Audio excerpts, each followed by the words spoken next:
Okay, next up we have this Craftsman half horsepower capacitor motor ball bearing.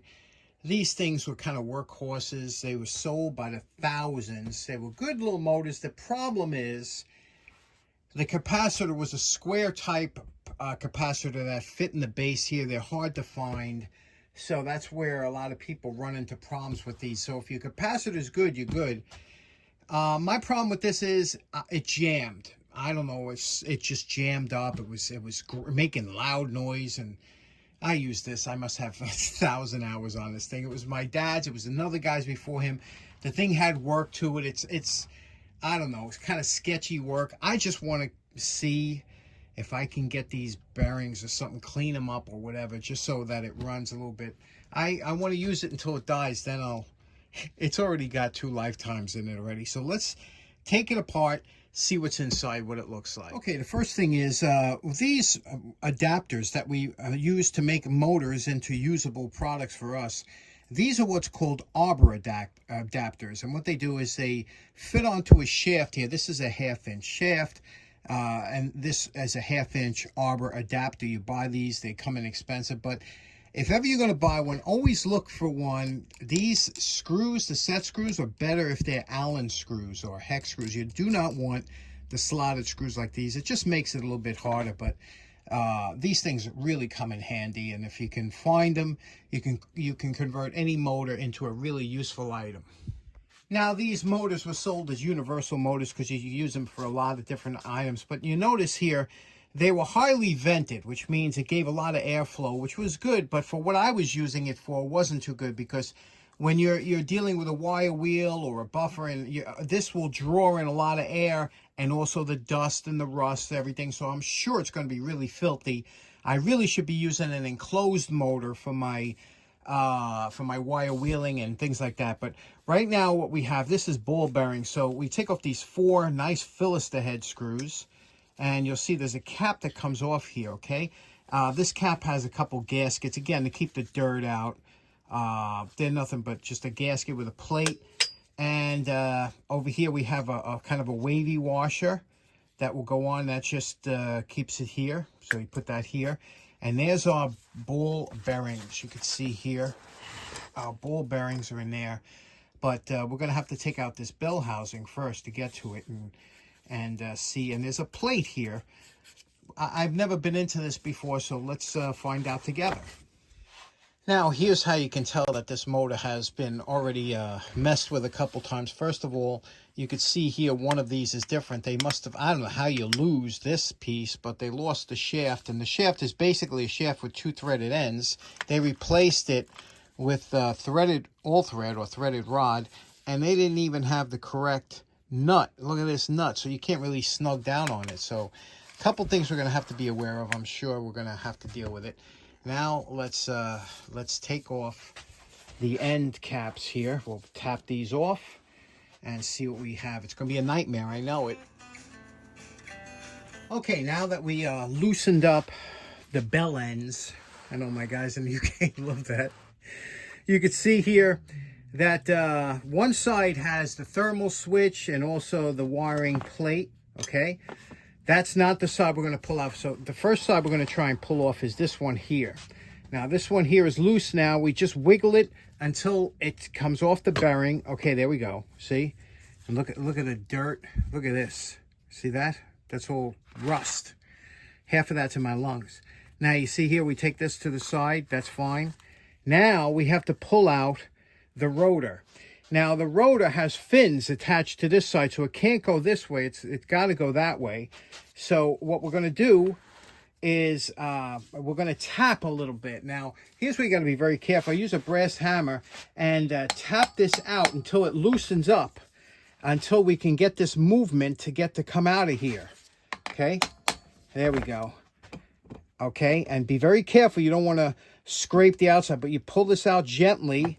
Okay, not touching, and then easily pull it out. And there's your centrifugal switch, and all this we'll get into later. And now this here, this half, will not come off, because remember, you got the wiring on there. So you're going to have to disconnect this wiring to get this part out. But you see that wiring there? You have the thermal switch, and then you got the the regular hookup, so we'll disconnect that. These are always a mess, aren't they? Now, when I took this thermal switch out, I just took the 2 screws, I pulled this out, and I noticed that this wire, for somehow, was disconnected, and it's obviously it's part of the thermal centrifugal switch here, but it's disconnected. I don't know where it goes. So this is always where it pays to do a little bit of filming like I'm doing now. You can always go back. So now we're going to rotate this a little bit to the right, and we're going to loosen up here these screws, and this is your basically your power box over here. We're going to disconnect this so we can pull this away from the center here. Okay, so the power block comes off, then it leaves this switch assembly. 2 screws hold that on. It's this piece here, followed by this piece here, like that, followed by this piece of sheet metal here, and it's sandwiched together, and that's what holds, and that allows you to get your bell housing out here, and you can see that's with the bearing in there. So okay, we got a little work ahead of us. Now this shield just goes over the top here like this. It squeezes, fits in there like this, and all it is, it's clipped in. You see those 2 clips? It's just clipped in like that. So to remove it, all you have to do is push it together until they separate, lift one end up, and this will come right off. So that's how the shield comes off. Okay, I believe that this wire here came from that wire, that there's a little piece of, you see that here? This wire here, I believe that's where it came from. I think it broke, so I'm going to have to trace this wire back and solder this, or put an extension on it to give me a little bit more room. But that's where that came from, so that's good news. So now what we're going to do is we're going to clean everything up, take a look at what we have here, and come back. To clean up everything, I use a paintbrush, a fine bristled paintbrush, and a vacuum cleaner, and get all that dust and dirt out of there. And then I try and inspect the windings. And you can see here, here's a little piece of wire from the wire wheel that was wedged in there. That could short something out, so you have to go through and make sure there's nothing in those windings at all. Okay, we soldered the wire over here, put some heat shrink over it, and a little bit of electrical tape. We're still cleaning up. We're just going to try and pull this bearing off here now. Now, you can see we put the bearing puller I just got. That's why I got it, actually. Now what we're going to do is we're going to add some pressure, but a little bit of oil before the bearing here to help it slide off. And also oil on the threads. Never forget the oil on the threads. That's important, because whenever you're using threads for pressure, you always do that. So now we'll just turn this like this until that bearing comes out.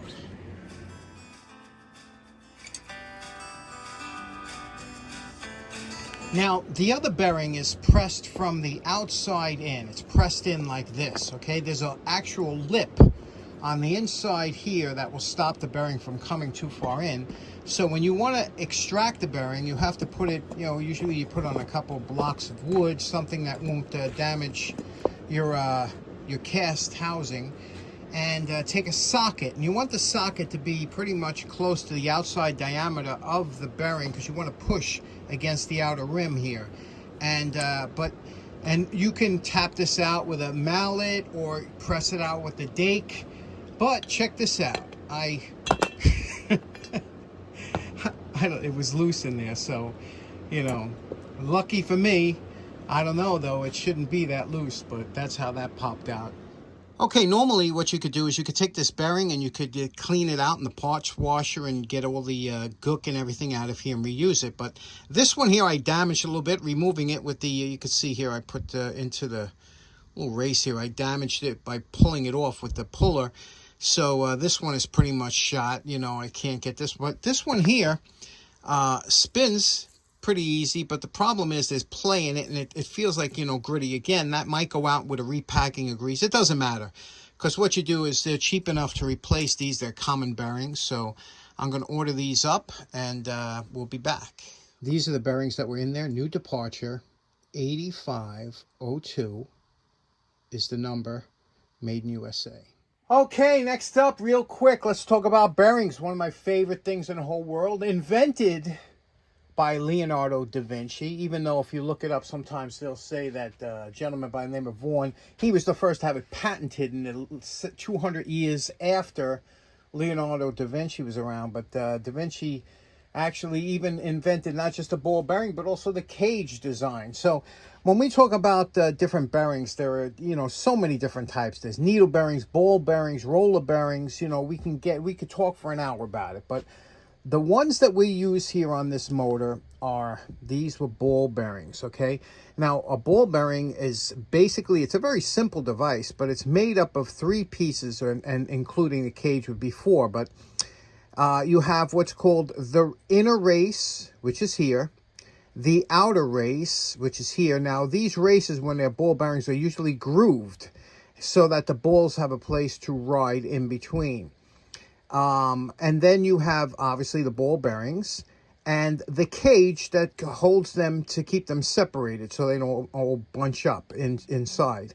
So that's it. That's all there is to a ball bearing. But now you can also have a shield. This is called a shielded bearing. They come in, this is a metal shield. They also have a rubber shield. You can have one that, it doesn't matter. It could be plastic. It could be anything. And what the shield does, basically, it just keeps dirt out of the ball bearings, because 90% of failures for bearings happen from dirt getting in there. So there's a good chance. This one here came off of the motor that we're doing, and you can see it has a metal shield on one side, and it's open on the other side. I don't know why they did that, but a lot of bearing manufacturers have gone to a double-sided, double-shielded on both sides manufacturing to keep the dirt out. Now, obviously, if you're working inside a motor or something like that, you don't want any shields because you want the oil to get in there to lubricate it. Here you can see a nice example of, this is how a bearing will come to you a lot of times, in a plastic bag with, it has like a cosmoline on it. So when you get it like this, a lot of times, this is a new bearing, when you get something like this, it's a good idea to give it a cleaning and then re-grease it yourself. But this is just an absolutely beautiful high-performance bearing. I got this from years ago from a guy at work. I have a whole bunch of different style bearings that I was collecting to show the scouts and things like that. Now, when I was looking for a replacement bearings, because I need new bearings for the motor, now, if you look on eBay and you just go by the number, now this is a new departure, and it was a 8502. A very common bearing. When I say common is size-wise. A lot of bearings have interchange between different companies. So never look for just the same brand, because you can pay a lot of money. I saw this, they had these new old stock for $26 and $5 ship. I'm not paying $30 a bearing, and I need 2 of them. That's more than the price of the motor is worth, So you have to look around. You get the dimensions, and then you look around and you'll find a lot of these are new old stock and people have them around. And so just keep looking. You'll find them inexpensive. I was able to get some replacement bearings from Amazon in one day. Now, these are made in China, like everything else, but they're very nice, nicely made, nice and smooth. They're double, they have 2 rubber shields on each side, and they're, lubricated at the factory. And so we'll give these a try, because I don't know, like I said, this motor's been giving me trouble, but I went. Now, how you measure a bearing, this is important. Now, a bearing is usually listed with 3 numbers. The first number is the inner diameter, okay, of this first race, the inner race, the inside diameter. That's the first number. The second number is the outside diameter of the second race, okay? And the third number is the width of the bearing. Now, this bearing here is 15 millimeters. They usually come in millimeters. 15 millimeters inside diameter, 35 millimeters from outside to outside, and 11 millimeters across. Now, this original one was a little bit thicker, you could see here, but it doesn't matter because we got a lot of room. The well that holds the bearing is huge, so, it could be a little thinner or thicker, but that's how you measure it. If ever you have to take measurements, you measure inside first, outside, and then width. Now, like I said, these bearings were, the two of these, I got a set of two overnight for $6.99. So, you know, how can you beat that? But we'll give it a try. We'll see how they work. They feel very smooth. There's absolutely no play. And let's get them on. I'll show you how to mount these. Okay, next, I just wanted to talk real quick about why they used a one-sided shielded bearing on this motor from the factory. And that is because when this was put in here, it was put in so that the shielding faced the inside of the motor, and the outside had a cover plate that could be removed if you had to re-grease the bearing. The problem is, I don't know anybody that would just add grease to a dirty bearing. You know what I mean? Like, you know, the way to do it correctly is to take the bearing out, clean it in a solvent, you know, a parts cleaner or a kerosene or something. Get all that old grease and dirt out of there, dry it, and then repack it with grease. So that having those access covers just to get in to add grease, it's hard to understand. Another thing I want to point out is bearings could be both greased and oiled. And under usually like the bearings I just bought, it'll have a spec sheet. And if you look on the spec sheet, you can see that if you're greasing, it's good to 15,000 RPM. Whereas if you're going faster, you might want to try an oil. Because, you know, obviously it spins. Now, if you're using oil, obviously you'd have to replace it more. I could see where the access covers would come in handy. But so that's why I went with the double shielded bearing, because like I said, I'm not going to add grease, you know, to a dirty bearing. So I'm going to have to remove them anyway. And if I'm going to remove them, you know, that's why I went with the double shielded. Okay, now this is my everyday user grinder. So I am not going to do a restoration on it. I'm just doing a cleanup. I want to keep all the original paint and everything. But, you know, all the areas here that are machined get, you know, you go over, make sure it's nice and clean. You know, everything, all that's done. Clean all the inside vents out here. This is the vent cone that goes in, a metal cone. That'll be placed on here like that. And you see everything's nice and clean when it goes back together. That's really important now. If you were going to paint it, you would do that now. But the problem is when you're reassembling it, you're always going to screw up the paint. That's always a problem with motors or a lot of things that you have to manhandle it and tap it and things like that when you're putting it together is unless you have time to let that paint cure for at least a week or two, if it's enamel, at least 2 weeks, you know, then you're dancing with the devil. Now, this is your centrifugal switch here, and you can see how this operates. You know, when that plunger comes out, it'll push this. It's normally like this. That's your primary. And then when it opens up, the centrifugal will pull that away, and this will open. You can see that. You can see those contacts in there, like the old-fashioned contacts we used to have in the car. To clean them, I already cleaned them, but to clean them, what you do is you just take a piece of paper towel or anything like that. You put some contact cleaner on here. See, contact cleaner, and you just put it underneath the contact here, okay? Underneath the two contacts, here's the contact with that brass. Press it down and pull this out, and that will clean. See that? I'm already getting a little bit. You see that streak of dirt that we got there? You're going to do that a couple times until it comes up clean, because you want those contacts, see that? That's all they are, to be nice and clean. You do that with any type of contact you have. Now, if you are having problems with this contact, you could put either emery board or a piece of really fine 600 sandpaper and clean it that way. But this always worked fine, this switch. So I'm just cleaning it with the cleaner. But if you do have problems, you might have to get some, if you see any corrosion or anything on there, you take it off with a little bit of a little 600 sandpaper. Okay, I just wanted to reiterate one more time on this. When I talked about the contact points, why it's preferable to clean them. A lot of times, what contact points are, here's a little model I made that you can see. They're nothing more than contacts that are usually connected by wires or something, or in the device itself. And when they make contact, they transfer current. Now, years ago, they used to use contacts in automotive contact points, they were called. And they were in the distributor. And what happened was there was a lot of voltage that would pass through them. And because of that, they would get pitted or contaminated. And a lot of times, the old timers used to right away take a piece of sandpaper, go in there and clean it like that real quick and freshen up the point, so to speak, because they were consumable and meant to be changed about every 15,000 miles or so. Now, what happens is when you're dealing with electric motors or any other kind of electronics, you don't want to go that route if you can avoid it, because contact points, meaning here and here, are usually a material that's a soft, like a copper or brass, and they're usually nickel, sometimes silver plated. They have a plating on there so that they can maintain the contact without getting corroded.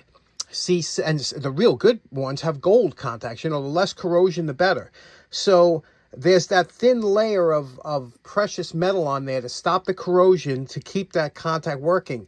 Now, if you right away go in there without looking at them and take some sandpaper and clean it up, you just remove some of that precious metal, and you're down to the inferior metal that was coated, you know, but it could be copper, whatever.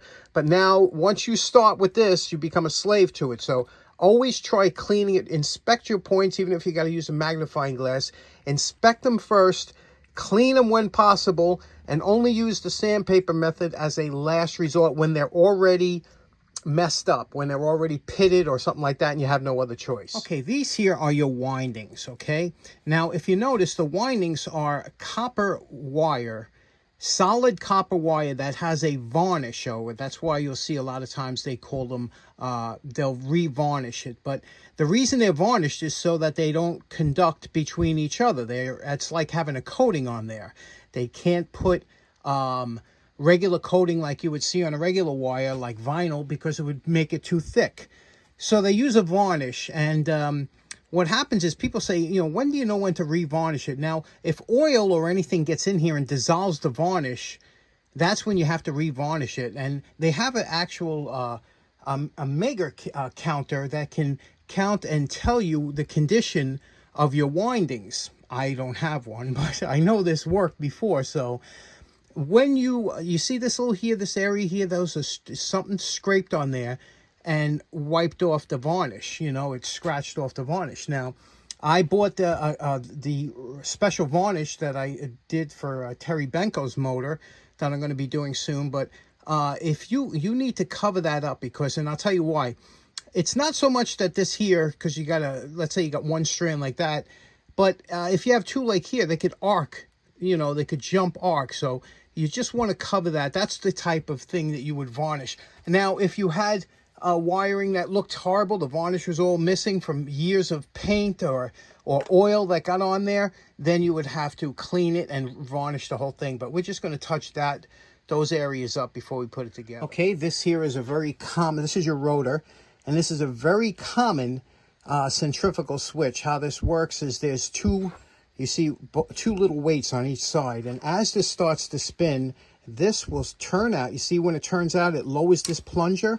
Now, when this plunger gets lowered, it takes the contact, because normally this will be closed, and that will engage the primary. And once this gets spinning, this will open, engage the secondary, disconnect the primary coil or winding, and that's how this works. So very easy. Just clean this up.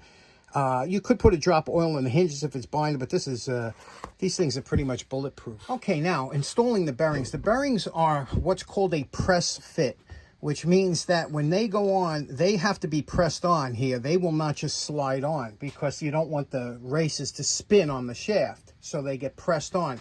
There's two ways to do it. The professionals, what they do is they heat up the bearing, just the inner race. They heat it up, which expands it, and then they usually slip it on and let it cool.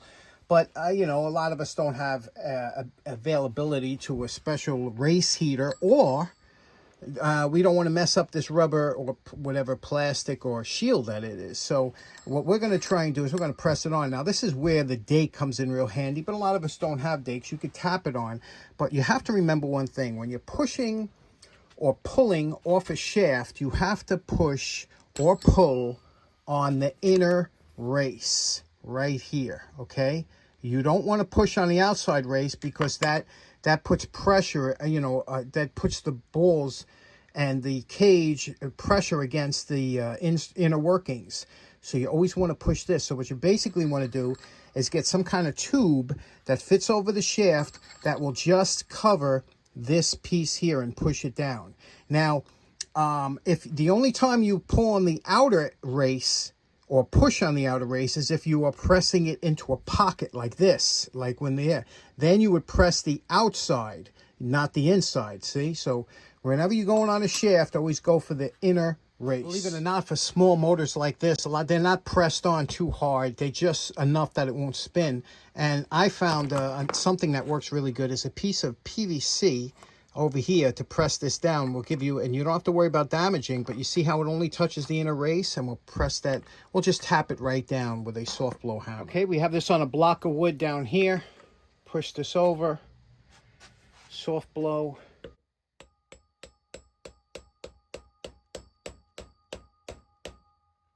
You see how nicely that's going on?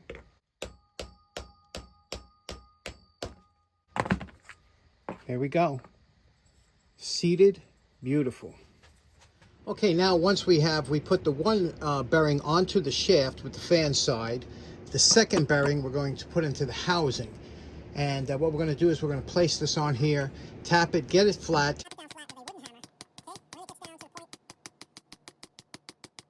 Okay, then I use a socket that's close enough to the outside, and then we'll bang that in until it's flush. Okay, now this one is seated because there's a lip in there, so it can't go down any further. This one's seated nicely. And now we'll just assemble the two bell ends. And we're calling this project done. Don't confuse this with a restoration. It's just a cleanup.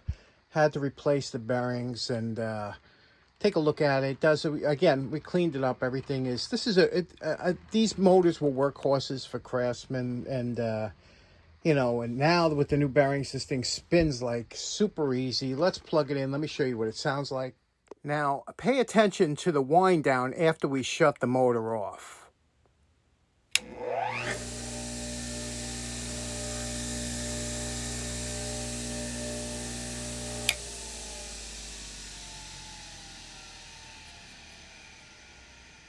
Now listen for the centrifugal switch.